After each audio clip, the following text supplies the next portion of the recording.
भद्रवाह, इस वेले अस भद्रवाह च खड़ोते दे हां, जिसी भद्रकाशी आख्या जंदा हा। और ये भद्रवाह दा गुप्त गंगा मंदिर है।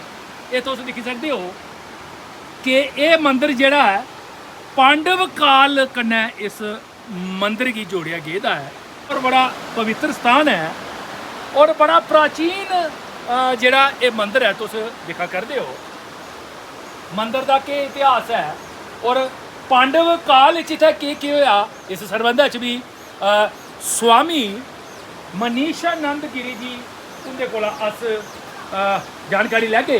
और इत्थे पैह्लें मैं तुसेंगी दस्सी देआ कि एक अखंड जेह्ड़ा धूना है वो लगातार तुहा करदा है। ते अखंड धूना है जेह्ड़ा लगातार पता नहीं किन्ने सदी थमां लगातार धूना एह् चला करदा है।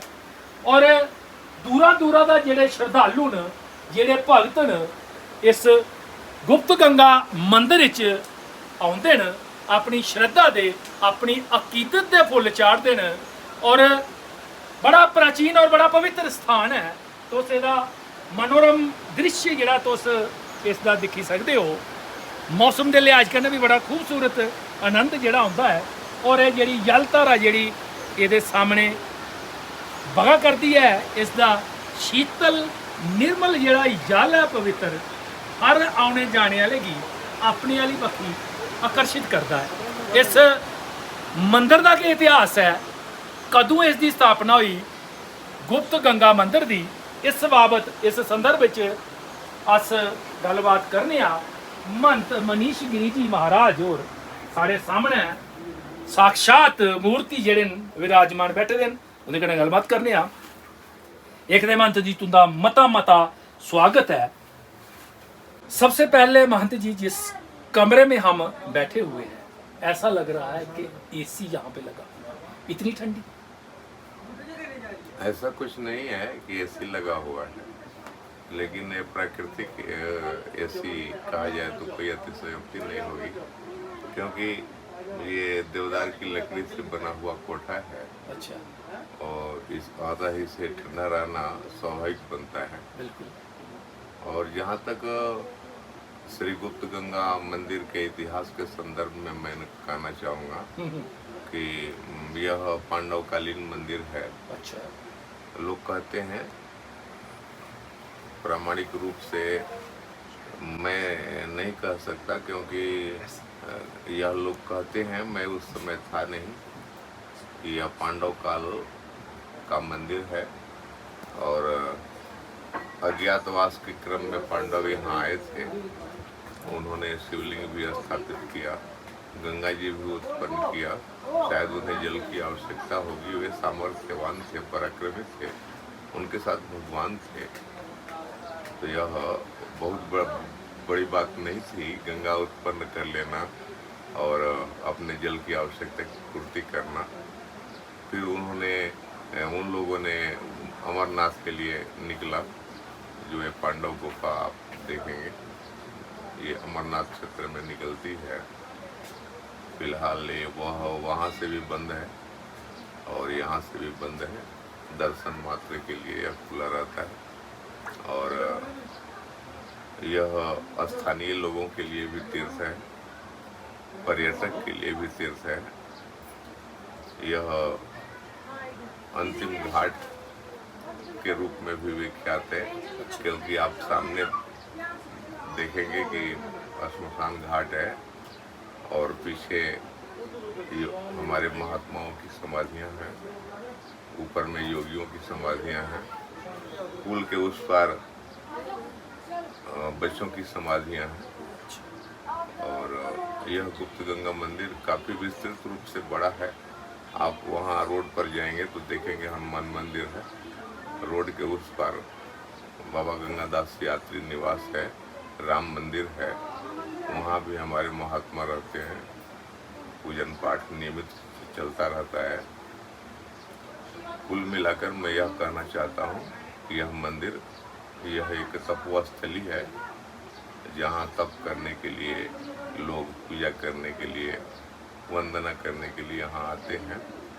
टूरिस्ट भी, स्थानीय लोग भी समान रूप से इसको दर्जा दिया जाता है। महंत जी, जैसे गुप्त गंगा इस मंदिर का नाम है, तो गुप्त गंगा कहाँ से उनका यह कहना बड़ा मुश्किल है, क्योंकि गुप्त गंगा पांडवों ने उत्पन्न किया था। अच्छा। और गुप्त गंगा इसलिए इन्हें कहा जाता है कि यह मंदिर के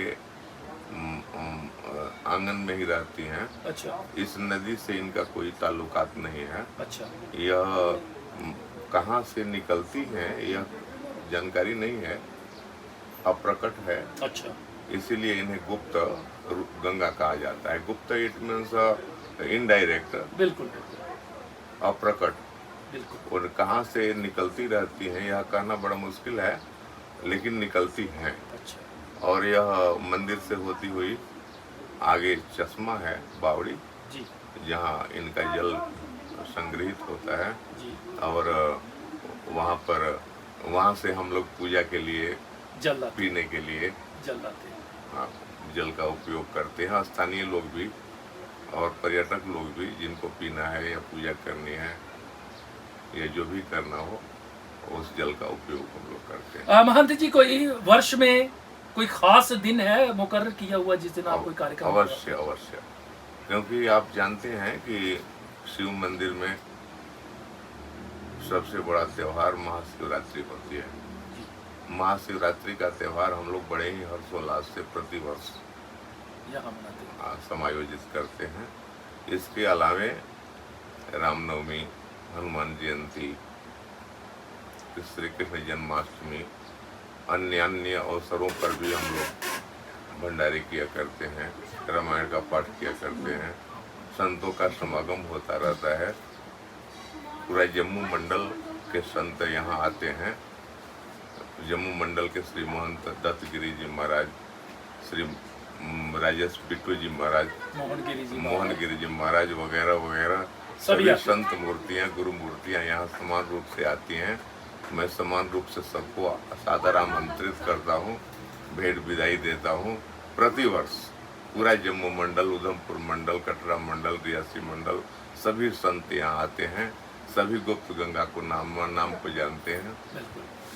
मान जी, दूना जो यहाँ पे दुख रहा है, जो प्रचलित हो रहा है, इस ये कब से शुरू हुआ? जी जी, यह तो निश्चित रूप से मैं नहीं कह सकता, क्योंकि लेकिन जब से लगभग मैं 20 वर्षों से यहाँ आता रहा हूँ गुरुजी के साथ, तब से ये और लगातार 20 वर्षों से ही गुरुजी हमको कहा करते थे कि आप भद्रवाह में रहें, लेकिन मैं नहीं रह पाता था। अंततः गुरुदेव ने जब मुझे यहाँ समर्पित किया कि अब आपको ही रहना है वहाँ, तो मैं आया। तब से मैं देख रहा हूँ कि यह धूना अखंड रूप से अहर्निश जलता रहता है। हम लोग इसे बुझने देने का जो है मौका नहीं देते हैं। इसका नियमित देखभाल करते हैं, इनकी सेवा करते हैं, इनकी वंदना, आरती, पूजन सब कुछ होती है। समान रूप से या अखंड रूप से चलती रहती है, क्योंकि अग्नि ही कर्म की साक्षी है। बिल्कुल। अग्नि के आगे ही हम सभी कर्म संपादित करते हैं, है ना? बिल्कुल जी। इसलिए यह अखंड धूना प्राचीन काल से ही लगातार चलता रहता है। बहुत बहुत शुक्रिया। ਹੁਣ ਤੁਸੀਂ ਅਸ ਲਈ ਚੱਲਨੇ ਆ ਪਾਂਡਵ ਕਾਲ ਦੀ ਉਸ ਗੁਫਾ 'ਚ, ਜਿਸ ਦੇ ਬਾਰੇ 'ਚ ਮਹੰਤੋਂ ਨੇ ਦੱਸਿਆ ਹੈ ਕਿ ਇੱਥੋਂ ਦੇ ਜਿਹੜੇ ਪਾਂਡਵ ਹੈ ਉਹ ਬਾਬਾ ਬਰਫਾਨੀ ਦੇ ਦਰਸ਼ਨ ਕਰਨੇ ਕੀਤਾ ਅਮਰਨਾਥ ਯਾਤਰਾ ਪਰ ਨਿਕਲੇ।